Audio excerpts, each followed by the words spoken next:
Hello mga mima ko, good morning. Napakaaga ko ngang magising para lang makapag-igib ng tubig. Dahil sa madaling araw nga palang tulog ng tubig dito sa amin. Ayan mga mima ko, binuksan ko na pala yung gripo dyan para malagyan ng laman itong batya namin. Hinihintay ko na nga lang po pala yung mapuno para pagkatapos ay maliligo naman ako. Minsan nga lang po pala ako magising sa madaling araw para makapag-igib dahil madalas ay tulog mantika nga ako. Ito nga po pala ang itsura ng CR namin. Medyo maliit lang at naka-tiles pa. Wala po pala kaming shower kaya tabo lang ang gamit ko kapag naliligo nga ako.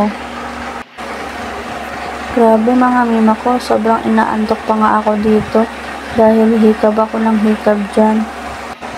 Tapos ayan, tamang pakyut ang babaeng to.